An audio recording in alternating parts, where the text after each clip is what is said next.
Salve pessoal, tudo bem? Davi Vega com vocês novamente. Bom, hoje eu quero dar continuidade aqui à série de comentários de livros e filmes diversos que eu venho fazendo aqui nesse canal, sempre puxando para o universo da filosofia, da antropologia, da sociologia, da ciência política, da investigação histórica e também obras literárias, puxando para o lado da literatura, onde você pode encontrar várias tendências das humanas embutidas, metaforizadas, que dá para você fazer uma alegoria, né? Como naturalmente teremos hoje com essa grande obra do Louis Ferdinand Céline, Viagem ao Fim da Noite. Já vou falar desse livro propriamente dito. Louis Ferdinand Céline, nascido em Courbevoie em 1894, falecido em Meudon, na França, né, em 1961. Bom, mas antes da continuidade, eu gostaria de dizer que esse canal aqui ele é patrocinado pelo sebo Só Pepitas. O sebo Só Pepitas é um sebo de excelência, que é um projeto que dois amigos meus têm de mineirar livros raros nos sebos de São Paulo e disponibilizá-los para a venda para todo o Brasil, para todo o território nacional. Vou deixar na descrição desse vídeo aqui o link da página do Instagram do Sebo Só Pepitas. Vale a pena vocês conferirem, porque com certeza vocês vão se deparar com algum livro que vocês estão buscando, ou vai surgir um novo interesse. E eu sempre falo, né, os livros, assim como as viagens, as visitas às exposições, as idas aos teatros, aos cinemas, são coisas que nos deixam mais rico, que nós gastamos para enriquecer ainda mais, nós gastamos para ficarmos mais ricos, né? Bom, vai aí minha dica então. Também gostaria de falar que eu vou deixar disponibilizado o link do meu blog, onde eu deixo meus livros, disponibilizo meus livros para download em PDF. Vai lá, confere meus livros lá, no meu blog, baixem eles, leem eles, depois deixa aqui no comentário o que você achou dos livros. Eu tenho um livro falando sobre os movimentos nacionalistas, né? Uma história dos movimentos nacionalistas. Tem um livro falando sobre a guerra, que é o Bellum, a guerra como atividade humana, a guerra inerente à natureza humana. Tem o meu magnum opus, né? O Cadarços Brancos, que eu falo sobre os punks e skinheads de São Paulo, do Brasil como um todo. Também o Hispanidade para o Mundo Lusófono do século XXI, né? Onde eu analiso e faço uma defesa da hispanidade, inclusive para o mundo lusófono, né? O mundo português e tudo mais, né? Vale a pena vocês conferirem, vou deixar na descrição o meu blog chamado Pelo Revés, tá certo? Bom, é isso aí. Bom, Louis Ferdinand Céline, na verdade Louis Ferdinand Destouches, Louis Ferdinand Destouches, que ele pegou o sobrenome de sua mãe, Celina, e colocou. Se escreve Celine. Então algumas pessoas falam Celine, mas a pronúncia certa é Celina. Então mas eu vou falar Celine para falar como se pronuncia no português o livro, o nome dele, certo? O nome do autor. Bom, nascido em 1894, falecido em 1961, teve uma vida conturbada. Logo no início do século XX, ele estuda medicina, né? E participa da Primeira Guerra Mundial. E esse livro aqui, ele vai ser um livro que é meio que tem toques autobiográficos, que vai mostrando a adesão desse autor em vários eventos grandiosos que aconteceram no século XX. É um livro, por exemplo, que ele denuncia os horrores da Primeira Guerra Mundial, ele luta em Flandres, né? Os horrores da Primeira Guerra Mundial. Também denuncia os horrores e as arbitrariedades dos hospícios, né? Ele vai para o manicômio depois. Também a opressão do colonialismo na África, ele vai para Camarões. O autor vai para Camarões, mas no livro ele vai para uma província fictícia na África, mas basicamente é o que ele viu quando ele esteve em Camarões, que era a colônia francesa, né? Depois ele vai para a América, para Nova York. Depois ele vai atrás de um amor, né? Que ele tem a Lola lá, que ele conhece. Já vou falar do livro, já vou contar da história do livro já. E depois ele vai para Detroit, ele trabalha na Ford, né? Eu me identifiquei muito, porque tanto meu pai quanto meu sogro trabalharam na Ford, né? E aí ele vai falando do Taylorismo, do Fordismo, ele faz uma crítica ao Fordismo, à produção em série e ao próprio Taylorismo também, da indústria, né? Isso antes do filme do Tempos Modernos. O Tempos Modernos, do Charlie Chaplin, é de 1936. Esse livro aqui foi lançado em 1932, o Viagem ao Fim da Noite, né? 1932, né? E depois ele vai ser médico em Paris e ele vai falando da função de médico, que muitas vezes tem uma relação muito próxima ou não com seus pacientes, e aí ele vai mostrando um lado um pouco mais humano, mas também mostrando a degradação dos pacientes que procuram ele, que ao mesmo tempo é a própria degradação da sociedade. Esse livro tem um toque muito anárquico, tem um estilo muito anárquico, ele tem um estilo muito anárquico e ele é muito pessimista. Ele escreve e me lembrou muito as obras do Albert Camus, do absurdismo, né? E ele também me lembrou o relato dele da guerra, bem pessimista também, quanto à humanidade, né? Me lembrou também o Nada de Novo no Front, tem umas partes que parecem muito com o relato da Primeira Guerra Mundial, do Nada de Novo no Front. Ele tem outros livros, eu tenho esse livro aqui dele também, Morte a Crédito, quem sabe eu faço um vídeo mais pra frente sobre Morte a Crédito. Ele tem um outro chamado De Castelo em Castelo, que ele narra um castelo no final da Segunda Guerra Mundial que estava repleto de nazistas, acho que na França, se não me engano também, né? Que estava, quando a Alemanha já estava perdendo a guerra depois da invasão de 1944 da Normandia pelos aliados, né? Ele tem dois livros que foram lançados recentemente, que é o Guerra e o Londres, né? São dois. Esse Guerra é um manuscrito que tinha sido perdido ou roubado, se eu não me engano, e só foi ser lançado agora, né? Foi lançado recentemente.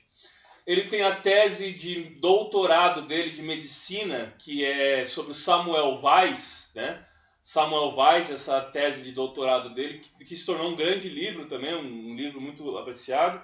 E esse livro, Viagem ao Fim da Noite, de 1932, fez tanto sucesso quando ele lançou, que tanto o pessoal da direita quanto da esquerda admirava ele. Nesse livro aqui tem um pós-fácil do Leon Trotsky, o Trotsky que escreveu sobre ele. Inclusive o próprio Stalin, era o livro de cabeceira do Stalin, esse livro do Selina, era o livro de cabeceira do Stalin. Outros autores, depois, posteriormente, fizeram várias referências a esse livro. O Charles Bukowski falou que é o maior livro do século escrito, né? O maior livro do milênio, talvez até. O Henry Miller também gostou muito desse livro, se influenciou muito por esse livro. Tem uma música do The Doors, aquela banda The Doors, Journey to the End of the Night, acho que é End of the Night, né? End of the Night, que também faz referência a esse livro.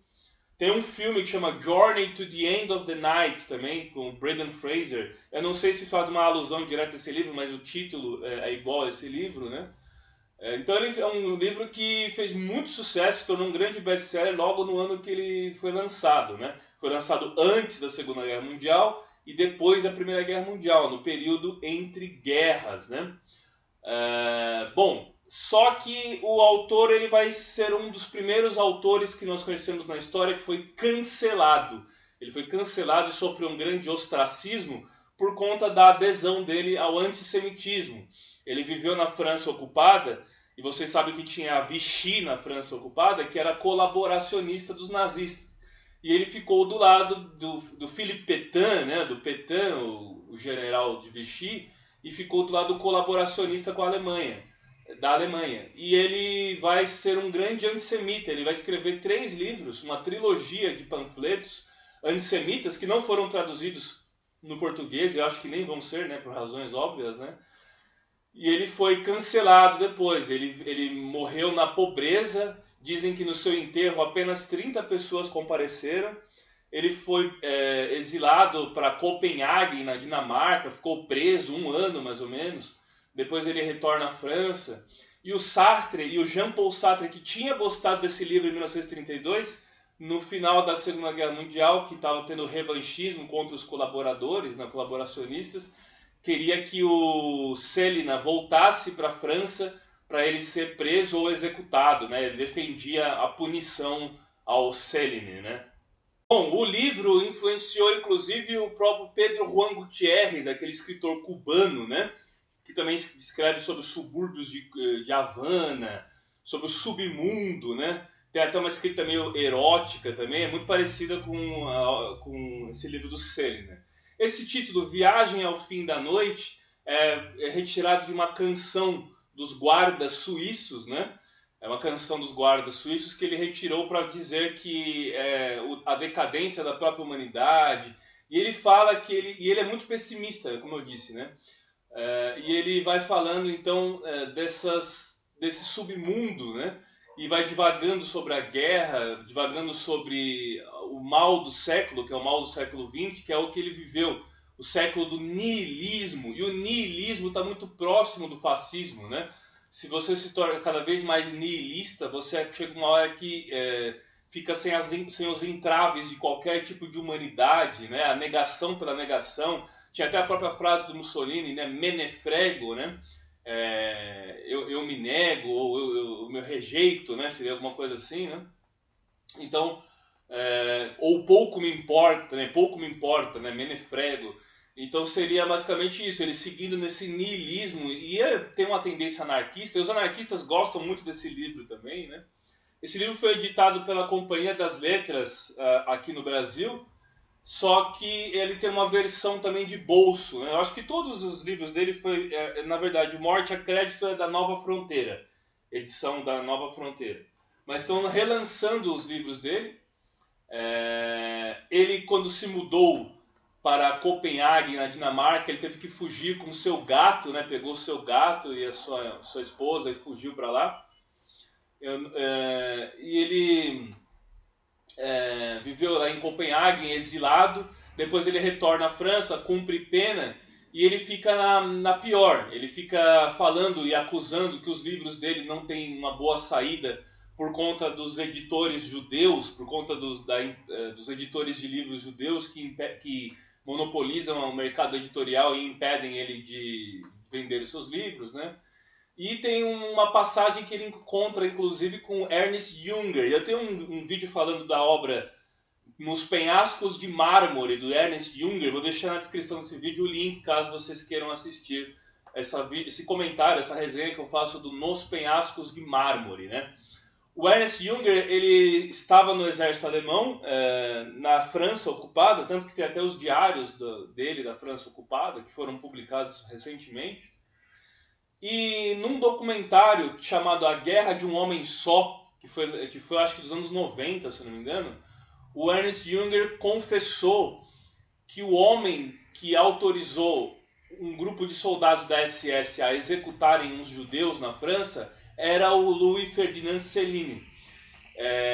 E ele confessou isso. E ele tinha escrito sob um pseudônimo várias críticas ao Céline. E o Céline, mesmo reconhecendo, a carapuça serviu, né, reconhecendo que ele estava escrevendo por um pseudônimo, processou o Junger mesmo assim. Eles não se bicavam. O Junger não gostou, porque o Junger não era antissemita, ele não era nazista, né? Embora os alemães admirassem aquele livro dele, a obra dele, Tempestades de Aço, né? Mas ele não era nazista, né? E ele então denunciou, muitos anos depois desse documentário, que o homem que autorizou, num fato que alguns soldados da SS pegaram os judeus, eles iam prender esses judeus, e esse homem teria dito, enforque-os ou execute-os aqui mesmo, né? E esse homem teria sido Céline. Infelizmente, um escritor com o talento do Céline, do jeito que ele escreve e tudo mais, uma escrita popular, qualquer um consegue ler esse livro, é um livro muito acessível a todos os públicos, né? E ele revolucionou essa escrita mais simples, simplista, mais popular, né? Que o próprio Camus depois vai escrever assim também. Infelizmente ele se debandou para o lado do nazismo, né? Outros escritores também, né? O Ezra Pound era fascista, o próprio Heidegger na filosofia, né? Que era do partido nazista, mas não invalida a sua obra, e essa obra, sendo uma obra de 1932, antes mesmo da chegada do Hitler ao poder, ela é muito bem-vinda, né? É uma obra muito interessante, que tem inclusive Trotsky gostava dessa obra e o próprio Stalin também gostava dessa obra, né? Bom, o que consiste o livro, né? Vamos entrar na história do livro. No primeiro capítulo, e os livros não têm capítulos com nomes, não tem nomes os capítulos, né? Ele conta a história do Ferdinand Bardami. Ferdinand Bardami, que é um alter ego dele, né? Ele está com um amigo e os dois entusiasmados se alistam para lutar na Primeira Guerra Mundial. Os dois estão empolgados no calor daquele nacionalismo, daquele patriotismo, eles se alistam, mas depois eles se arrependem de ter se alistado. Nisso é parecido com a obra do Remarque, né? Do Éric Maria Remarque, o Nada de Novo no Front. E eles vão lutar na Primeira Guerra Mundial. E aí ele vai descrevendo as trincheiras, o capitão Pinson, né, que é o comandante daquele pelotão e tudo mais. Ele vai falando sobre os sentimentos dos seres humanos quando eles estão reduzidos ao animalismo da guerra. Tem uma parte que eu achei muito interessante, que ele fala do general de brigada, que era o general da companhia dele, que ele faz uma comparação com os deuses astecas, né?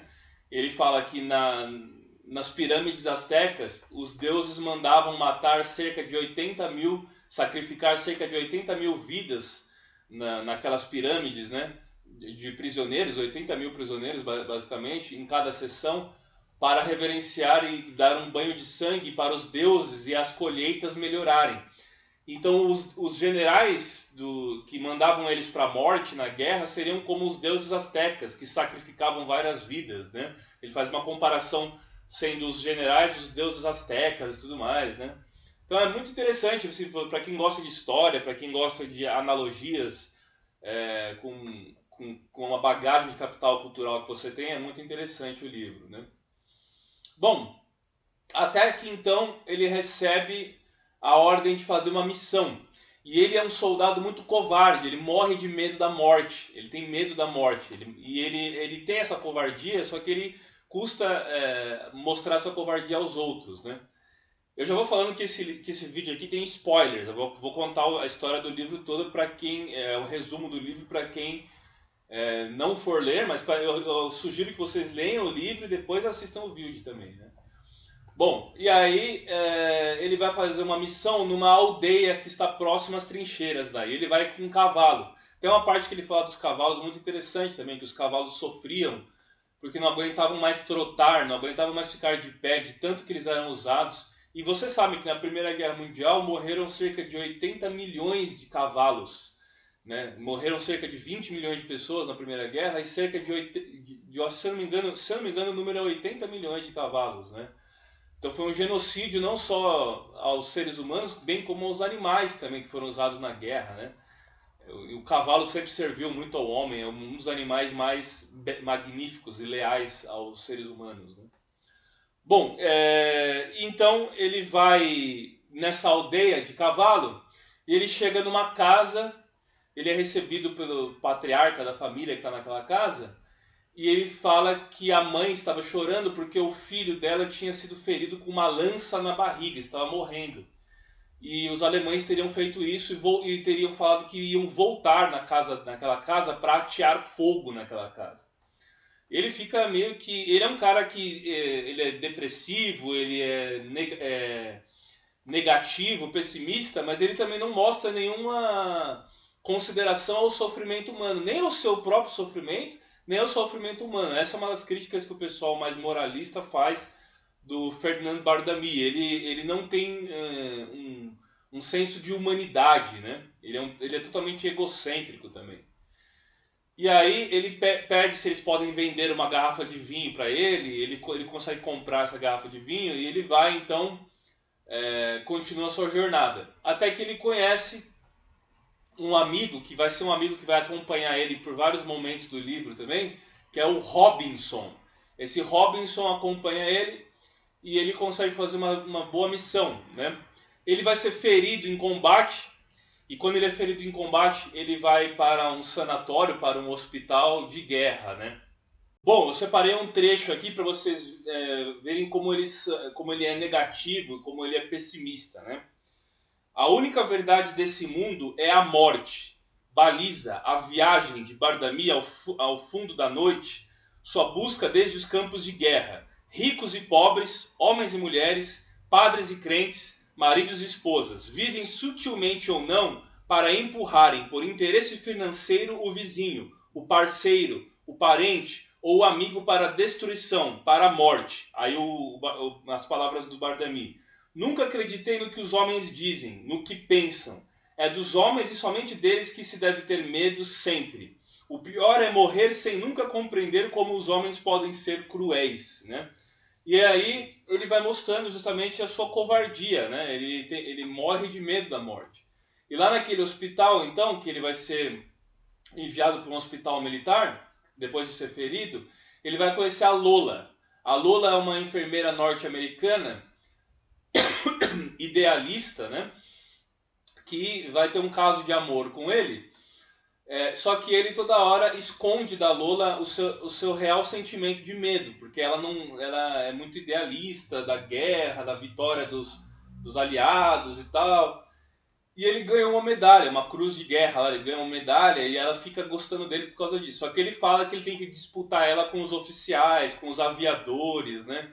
Porque muitas pessoas de coragem, de bravura estão nesse conflito e ela admira essas figuras assim, né? E ele, na verdade, no fundo, ele é um covarde. E até que então ele confessa para ela, né, que ele tem medo da morte. É uma passagem muito interessante do livro. Ele confessa para ela que ele tem medo da morte e tal, e ela fica falando que ele é um covarde, que não quer mais ver ele, e ele acaba se distanciando dela, não vê mais ela, né? Ele vai voltar a vê-la só no capítulo que ele vai para Nova York, né? Bom, passado tudo isso, ele vai contando como que é a enfermaria, como que é o sanatório que ele esteve, né? E depois, então, ele vai ser enviado para a África, né? Ele vai ser enviado para uma província africana, que é uma província fictícia, né? Ele dá um nome fictício, e aí ele vai ser enviado para lá, e a gente sabe que na própria história do Ferdinand Selny, né? Viveu um tempo em Camarões, né? E aí nesse capítulo vai ser o capítulo da África, quando ele é enviado para a África colonial francesa, né? Bom, tem uma passagem de um diálogo que ele tem com a Lola antes dele ir para a África, que ele fala, por exemplo, você acha que eu sou um covarde? Mas pense, por exemplo, nos homens que lutaram na Guerra dos 100 Anos. Quantos soldados anônimos não morreram lá? Será que nós lembramos os nomes deles hoje? Para que tanta bravura? Para que tanto heroísmo? Se hoje nós nem lembramos, nós nem sabemos quem foram esses soldados desconhecidos. Daqui 10 mil anos vão olhar para esse conflito mundial, para essa grande guerra, e mal vão saber quem somos nós, não vão saber os nossos nomes, né? E aí ela fala que ele é um covarde e tal, e acaba indo embora. Bom, eu separei uma parte para ler para vocês aqui, que eu achei muito curioso. Deste dia em diante, clamou magnificamente segundo os hábitos de seu gênio. Inicia-se uma nova era, pois sim, mais tarde, como o sistema era excelente, começaram a fabricar heróis em série, e que custaram cada vez mais barato, por causa do aperfeiçoamento do sistema. Todo mundo se deu bem. Bismarck, os dois Napoleão, Barrés, tanto quanto a cavaleira Elsa. A religião bandeirática substituiu prontamente a celeste, velha nuvem já esvaziada pela reforma e há muito condensada em milheiros episcopais. Outrora, a moda fanática era viva Jesus, fogueira para os hereges, mas afinal, raros e voluntários hereges. Ao passo que agora, aqui onde estamos, é por hordas imensas que os gritos de forca para os canalhas sem vergonha na cara, para os bunda-moles, para os inocentes leitores, aos milhões olhar à direita. Bom, então é a visão que ele tem sobre o próprio heroísmo, né? Essa ideia de heroísmo que vai ser desconstruída pelos horrores da guerra por parte do personagem, né? E também por parte dele quando ele vai para Bambola Bragamanse. Bambola Bragamanse é a província fictícia que ele vai para a África, né? Ele vai a bordo de um navio e aí ele conta que quando ele está nesse navio, os passageiros achavam que ele era um desertor, um espião, e ele quase sofre retaliações quando ele está nesse navio. Bom, mas felizmente ele chega à África e aí ele vai denunciar toda a maldade, toda a crueldade do colonizador branco europeu na África. Ele fala, por exemplo, numa passagem de um oficial francês que chama seu empregado, ele chama de negrinho, né? Ele chama o negrinho, o empregado dele, Já vou falando que é a forma com que o autor escreve. Ele usa essa palavra negrinho. Não estou querendo gerar polêmica aqui ou racismo no vídeo, nada disso. Eu só estou reproduzindo a forma com que o próprio escritor escreveu num livro dos anos 30. Então é um livro que tem um linguajar que hoje não é mais cabível, e eu entendo isso. E a intenção não é trazer essa polêmica, né? Aí ele chama esse negrinho, e quando esse negrinho chega, ele é recebido por pontapés e bofetadas, porque ele chegou atrasado, né? E aí vai falando de toda essa crueldade, do próprio escravismo, né? Era uma espécie de escravidão que ele tinha na África, né? E o branco colonizador europeu vai fazendo várias arbitrariedades na África. Ele fica doente várias vezes, o Bardami, com malária, né? Com as febres da África, que ele fala. Tanto que quando ele vai procurar emprego na Ford, quando ele está em Detroit, ele fica com medo de não ser apto para o trabalho por conta dessas febres que ele teve na África e tal.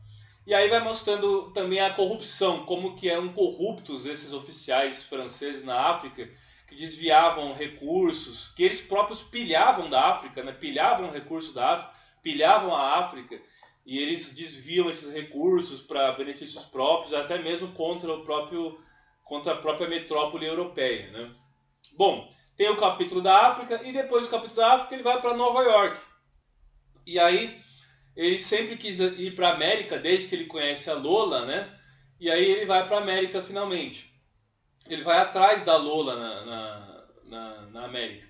Ele encontra a Lola quando ele está em Nova York, e ele vê que é uma mulher que está com uma ideia fixa de ter um filho. E ela se envolveu muito com o filho de uma mulher, que essa mulher não cria muito bem a criança, e ela quer pegar a criança para ela. Só que o Bardami fala que ele não é um homem de família, não se daria bem como um pai de família e tal. E ela não quer mais saber do Bardami, né? E aí ele fica meio que sem ela. Depois ele vai ter outros amores, vai ter a Molly, por exemplo, tal. E ele fala que perdeu a Lola para os aviadores, e perdeu a Molly para os argentinos, que vai ter uma passagem do livro que ele vai muito num bordel, e esse bordel é frequentado por argentinos, sul-americanos e tal. Ele fala da cidade de Nova York, e é muito curioso que ele fala que é uma cidade que estava crescendo na vertical, a cidade, né? Ele fica em Manhattan, né? E lá em Manhattan é muito diferente da Europa, e aí ele vê que é o berço do capitalismo ali mesmo, as relações e tudo mais. E aí ele vai descrevendo isso, e essa vida, essa estadia dele em Nova York e tudo mais, né? Ele encontra a Lola, depois eles se desencontram e ele nunca mais volta a vê-la, né? Depois ele vai para Detroit. E aí Detroit é um capítulo muito curioso, porque ele vai falar das grandes montadoras, né? E ele vai arranjar emprego na Ford. E o Henry Ford era um grande antissemita também. Tem aquele livro dele, O Judeu Internacional, né? E o próprio Louis Ferdinand Cellini também é um antissemita. Será que eles tinham alguma relação em relação a isso? Não dá para saber. Mas ele faz uma crítica ao Taylorismo, antes mesmo do filme dos Tempos Modernos do Charlie Chaplin, né? E aí ele fala que ele era formado em medicina, né? Na hora que fazia a entrevista de emprego para trabalhar na Ford.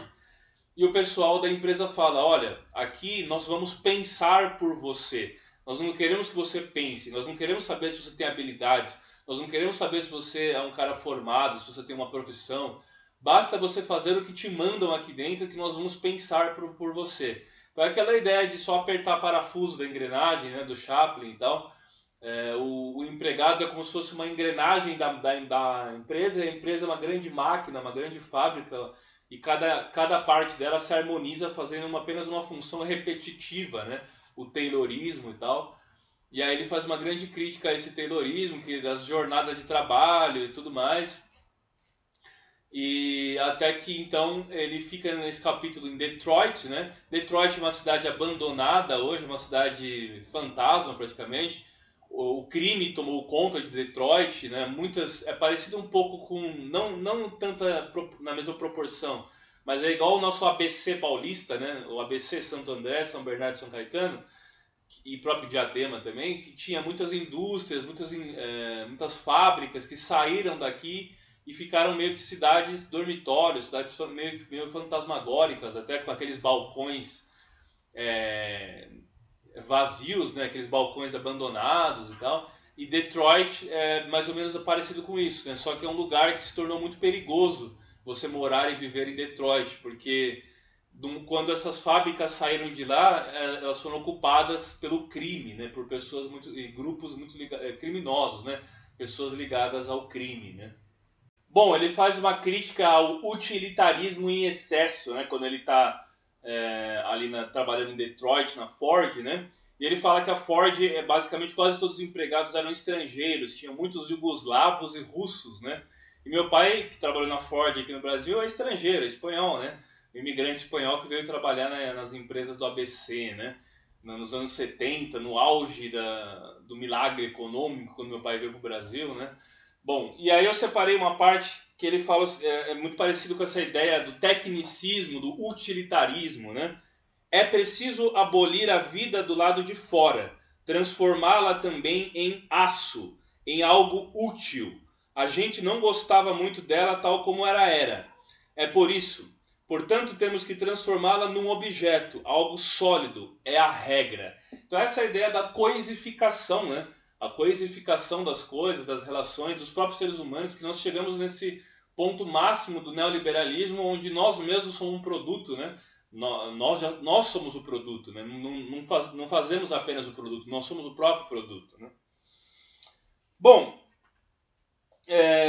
ele conhece outra mulher, né? Fica outra relação amorosa, que é a Molly, e ele tem aquela velha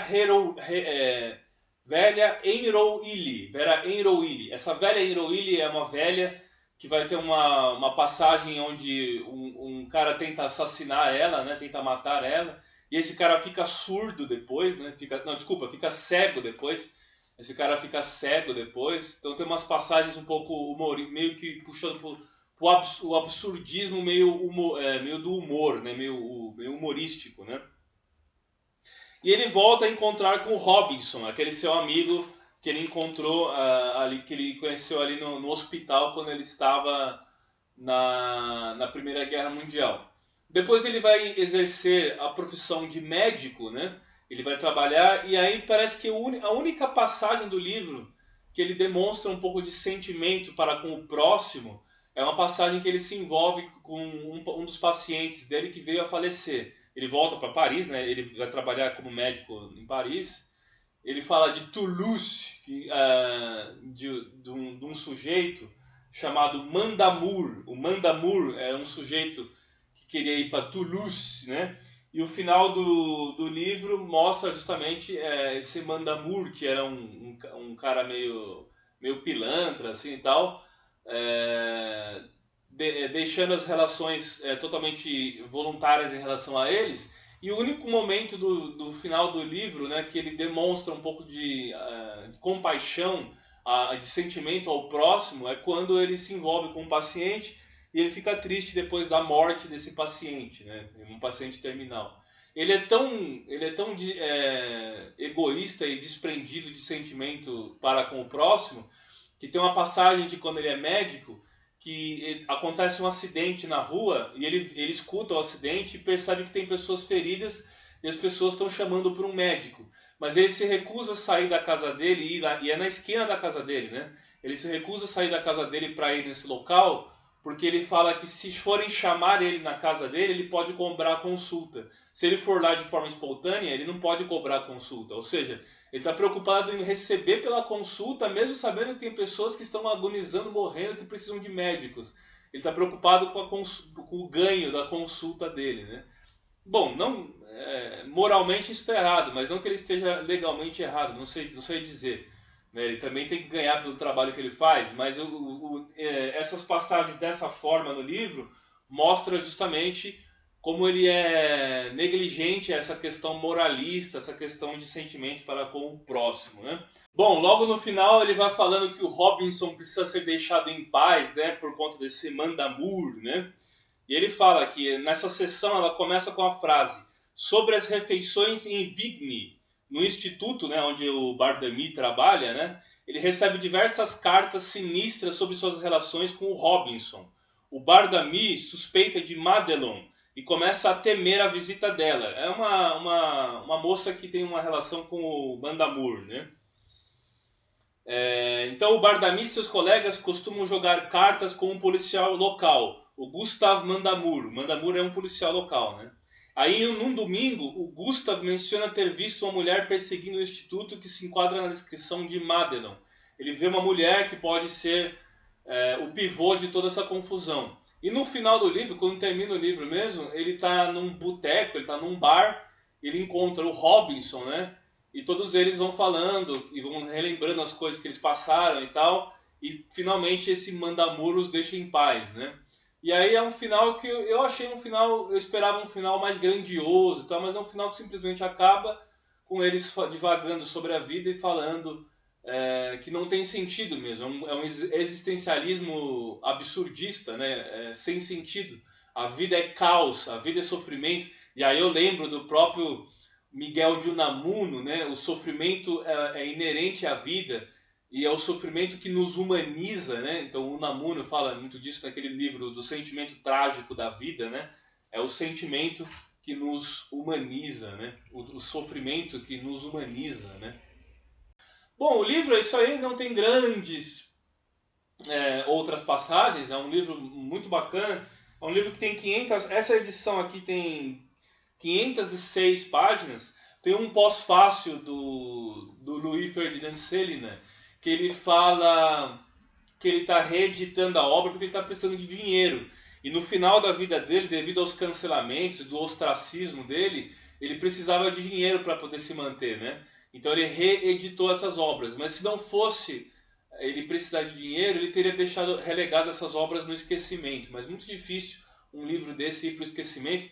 Tanto que nós estamos em 2024, eu estou falando desse livro ainda, um livro de 1932, embora e apesar de todo o cancelamento que se teve em cima desse escritor, é ainda um livro muito bom, um clássico da literatura e que vale muito a pena ler, né? Recomendo também os outros livros dele, como Morte a Crédito, de Castelo em Castelo, e A Vida de Samuel Weiss. E vamos ver esses dois novos livros que foram lançados, né? O Guerra e o Londres, né? Eu tô para ler esse Guerra, tô muito curioso para ler esse Guerra, e quem sabe mais para frente eu faço um vídeo falando sobre, né? Bom, então é isso. Recomendo veemente os livros do Louis Ferdinand Céline, ou Céline, certo?